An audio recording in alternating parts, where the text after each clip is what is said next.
je crois que si nous regardons au niveau de l'économie, le plan Sénégal émergent a un certain nombre d'atouts qui sont quand même très importants. Mais disons que c'est d'abord un programme à long terme. Or, je me dis, pour des pays sous-développés comme les nôtres, nous ne pouvons pas nous contenter simplement de plans court-termistes sur 5 ans, sur 3 ans ou sur 4 ans, etc. Il nous faut avoir la mémoire la plus longue, ce qui nous permet évidemment de voir à peu près toutes les modifications structurelles qu'il importe d'apporter pour que l'économie puisse s'installer.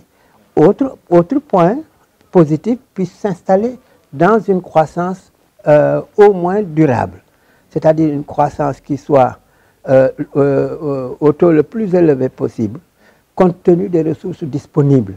Parce que ça, vous ne pouvez pas l'obtenir si vous faites des programmes d'un an. Premièrement. Deuxièmement, l'expérience a montré qu'on a appliqué 25 années les programmes d'ajustement structurel qui avaient l'objectif, si vous voulez, de bâtir une économie libérale, mais sans compter ou sans s'appuyer sur les capitalistes locaux et en éliminant complètement l'État-providence. L'échec a été patent. Deuxième acquis important quand même, c'est au niveau de l'infrastructure. De toute manière, ça aussi c'est un héritage du régime passé. C'est-à-dire que beaucoup de projets étaient déjà là. Il fallait effectivement améliorer les infrastructures, c'est-à-dire les infrastructures routières d'abord, c'est les autoroutes, c'est effectivement, si vous voulez, le bitumage de certains tronçons importants pour l'activité économique, etc. Si bien que l'infrastructure constitue évidemment un élément très important de la croissance économique. Les infrastructures aussi, c'est effectivement la maîtrise de l'eau, les barrages et autres. Là aussi, je crois, des efforts importants ont été faits.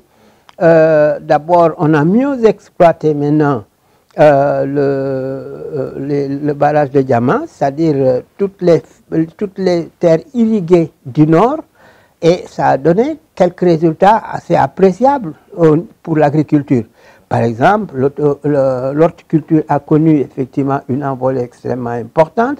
Également, des améliorations ont été apportées dans l'agriculture, et particulièrement au niveau aussi bien dans la riziculture qu'au niveau précisément d'autres cultures comme l'arachide, par exemple. Bon, donc si nous améliorons la riziculture, cela veut dire simplement qu'on améliore quelque peu la balance commerciale et même la balance des paiements. Et ensuite, les infrastructures portuaires.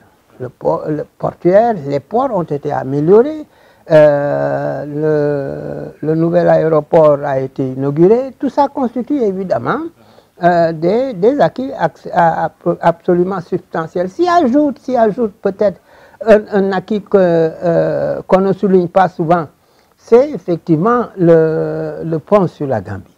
Mais c'est très important parce que jusque-là, nous n'avons pas valorisé toutes les potentialités de la Casamance. Avec les tripotages politiques, etc., ça c'est la séparation en 3 régions, tout ça, m'excuse, ça va choquer quelques-uns, mais c'est du tripotage. La région de la Casamance doit trouver effectivement son unité organique. Et parce que c'est un des espaces qui peut nous permettre de régler beaucoup de nos problèmes agricoles. Le fait qu'on est obligé, qu'on n'est pas obligé, mais qu'on a pu mobiliser beaucoup de ressources à l'extérieur, c'est une preuve de confiance. Vous savez, les idées ne s'investissent pas si précisément il n'y a pas un retour de rentabilité et s'il n'y a pas une sécurité de leur propre argent. Si nous ne nous endettons pas, alors que notre épargne nationale est insuffisante, insignifiante parfois, comment va-t-on financer précisément les projets en question? Alors, on a l'impression que de toute façon, bon, pour certains, si nous prenons le programme de notre ami Idrissa Seck, il dit nous n'allons pas, il ne met pas l'accent sur l'endettement. Il passe très rapidement sur l'endettement. Mais l'endettement est nécessaire. Moi, j'ai écrit un ouvrage qui est là. À l'époque, c'était extrêmement discuté dans les milieux académiques. J'avais dit, endettez-vous.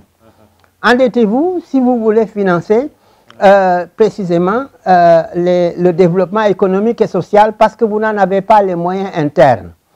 Évidemment, ça ne veut pas dire qu'on ne doit pas mobiliser les ressources internes disponibles au niveau précisément du secteur privé.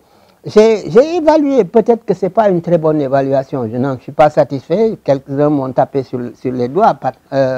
J'ai dit qu'il y a au moins 12 000 milliards que possèdent les Sénégalais de l'intérieur, mais on n'a pas fait beaucoup pour mobiliser cette somme-là. On m'a dit c'est excessif, d'autres ont dit non, il y a beaucoup de choses que tu ignores, mais déjà, le débat doit être posé de savoir effectivement, au lieu de chercher d'abord l'argent à l'extérieur, on commence par le chercher à l'intérieur. À l'intérieur. D'autant plus qu'il est disponible. Il est disponible. Donc, vous voyez, c'est un atout, déjà, c'est un atout, bien entendu, qu'on ait recours à l'endettement pour pouvoir financer précisément certains grands projets qui n'auraient jamais vu le jour, évidemment. Mais il reste, c'est peut-être là une limite, il reste qu'il faut qu'on travaille davantage les projets et leurs coûts. Il faut discuter du coût des autoroutes. Pourquoi les autoroutes sénégalaises sont plus chères qu'ailleurs? Pourquoi le RER est plus cher? Le train express est plus cher ici qu'au Nigeria. À la limite, pour la quarantaine de kilomètres, le Nigeria en a fait 500 et quelques. Bon, on va me dire c'est différent, etc. C'est toujours différent, mais en fait, il faut voir, il faut ouvrir. Il ne faut pas que ça soit des boîtes noires. Nous devons ouvrir ces projets-là et les négocier. Là aussi, les débats qu'on a sont minables, mais vraiment très minables. Ah oui, la croissance, ça ne se mange pas. Et pourquoi on insiste sur la croissance? Mais sans la croissance, vous ne pouvez rien faire. La croissance, c'est l'expression précisément, c'est l'expression du fonctionnement de l'économie de l'offre de manière générale. Alors, d'ailleurs, vous ne pouvez pas connaître les limites du PSE si vous n'étudiez pas effectivement quelles sont les sources de la croissance. Aujourd'hui, la limite la plus importante, c'est que la croissance provient à 61% du secteur tertiaire. Et même ça, c'est trop global, parce qu'il faudrait qu'on redécoupe en fait les sous-secteurs dans le secteur tertiaire, pour voir quels sont les sous-secteurs qui marchent le plus. Alors, je ne dis pas que c'est le plus essentiel, mais quand même, la Sonatel fait quoi? 1200 milliards de chiffre d'affaires, ça fait quoi? Plus de 100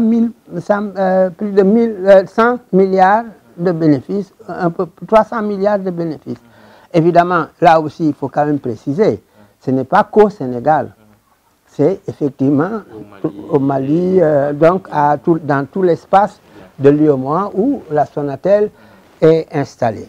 Mais néanmoins, ça veut dire quand même que c'est un de nos champions, c'est notre champion national principal.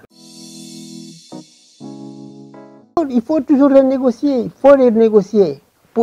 Parce que quand au départ, les rapports de force ne vous sont jamais favorables, comme je l'ai dit, vous n'avez pas l'expertise, vous n'avez pas peut-être toutes les informations, Bon, quand on parle de découverte du pétrole, beaucoup ont cherché sans jamais trouver, quelqu'un est venu au dernier moment, il a cherché, il a trouvé.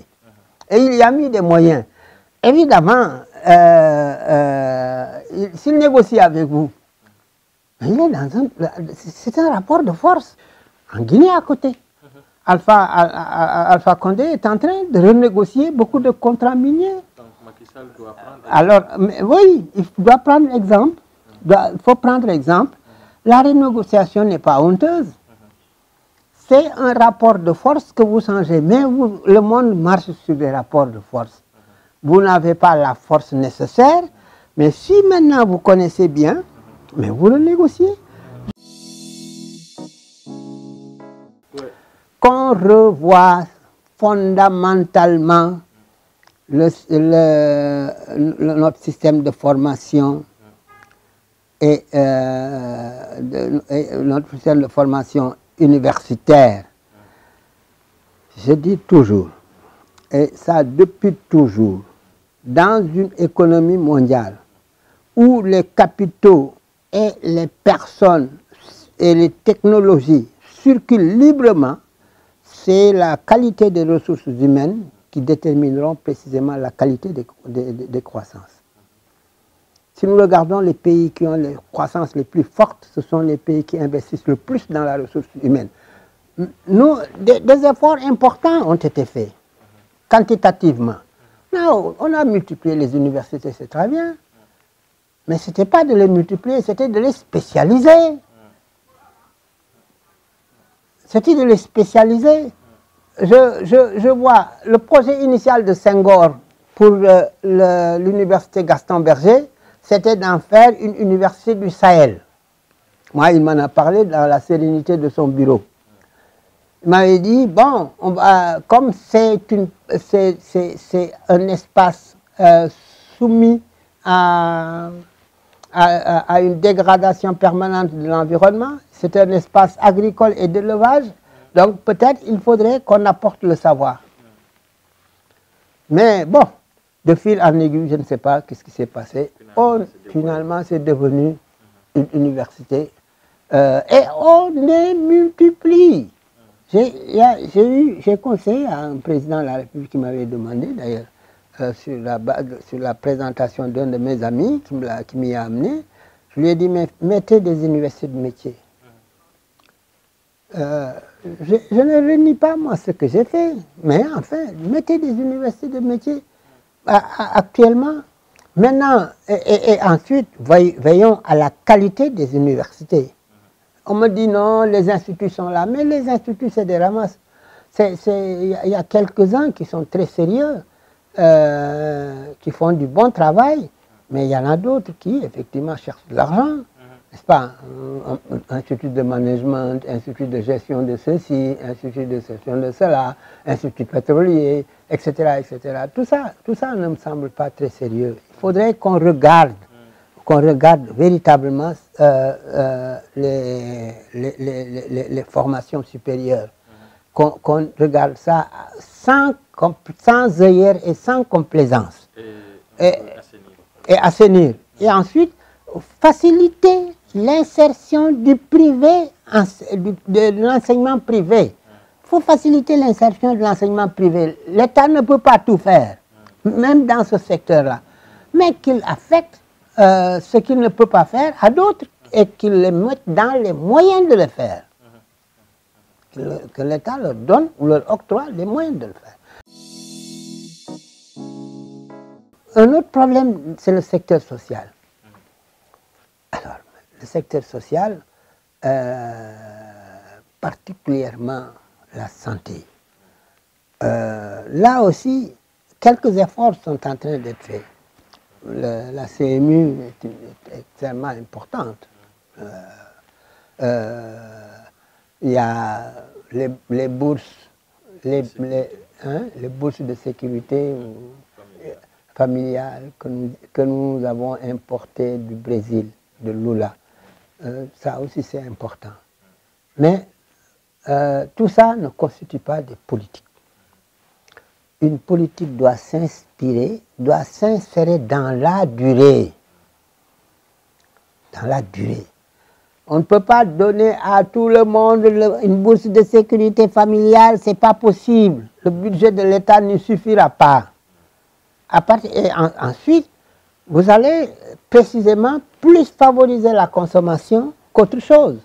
Il faudrait trouver une manière qui fasse que, véritablement,